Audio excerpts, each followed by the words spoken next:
Assalamualaikum warahmatullahi wabarakatuh. Salam Om Swastiastu, Namo Buddhaya, salam kebajikan, salam sejahtera bagi kita semua.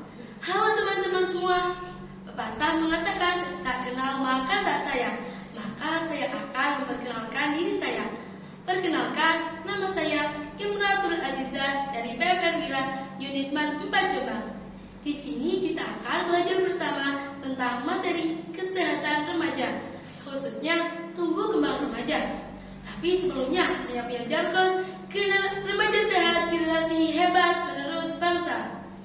Apakah pengertian fase remaja?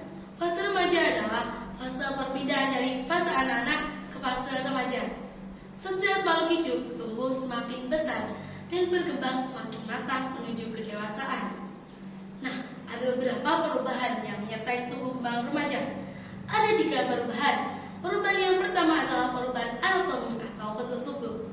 Pada perubahan ini, kita dapat menyaksikan secara langsung perubahan yang terjadi pada tubuh kita, meliputi pembesaran alat kelamin, tumbuh rambut di beberapa tempat, peningkatan kelenjar minyak dan mudah berjerawat, suara menjadi besar pada laki-laki dan suara menjadi lebih lembut pada perempuan, pembesaran otot pada laki-laki, pembesaran dada serta pinggul pada remaja perempuan. Perubahan yang kedua adalah perubahan fali atau fungsi tubuh. Pada perubahan ini, kita dapat merasakan pada tubuh kita yang terjadi, tidak dapat menyaksikannya secara langsung, meliputi alat kelamin peka dan mudah terangsang, mengalami mimpi basah atau keluar sperma pada remaja laki-laki antara usia 13-14 tahun, dan pada perempuan mengalami menstruasi pertama atau yang biasa disebut dengan menses antara usia 11-12 tahun, yang menandakan bahwa alat reproduksi mereka sudah dapat berfungsi. Perubahan yang terakhir adalah perubahan kejiwaan, meliputi keingintahuan yang tinggi mengenai beberapa hal, perhatian terhadap masalah seks meningkat, keberanian untuk mencoba-coba hal baru, dan pada remaja laki-laki cenderung suka melamun dan menyendiri, dan pada perempuan cenderung suka ngerumpi. Teman-teman, ada yang tahu ada berapa faktor yang menyertai tumbuh kembang remaja? Jadi ada 2 faktor yang menyertai tumbuh kembang remaja.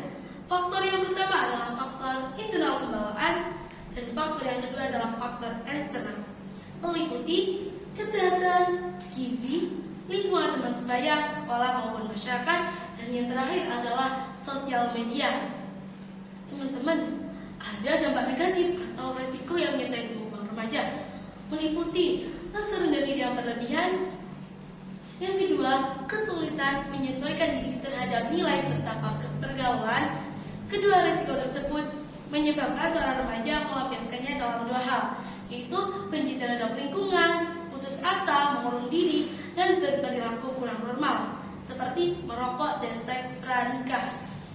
Berdasarkan artikel yang ditulis oleh Adriana Dina pada 10 Maret 2022 menyatakan bahwa sebesar 4,5% remaja laki-laki dan 0,7% remaja perempuan telah melakukan seks pranikah, dan juga menyatakan sekitar 33,3% remaja perempuan dan 34,5% remaja laki-laki yang belum berusia 15 tahun sudah berpacaran.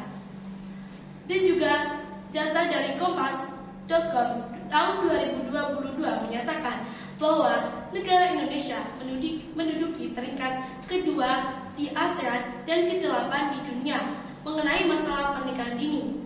Lalu bagaimana cara pencegahan terhadap resiko-resiko yang menyertai tumbuh kembang remaja? Jangan khawatir teman-teman, saya punya cara pencegahan yang ampuh untuk mengatasi resiko tersebut. Yang pertama, mendekatkan diri kepada Tuhan.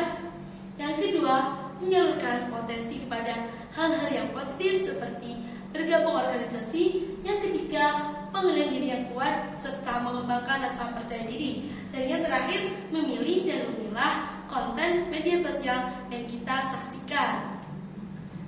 Jadi dapat ditarik kesimpulan dari penjelasan saya tadi bahwa segala perubahan yang terjadi pada masa tumbuh kembang remaja sangat dipengaruhi oleh diri kita sendiri.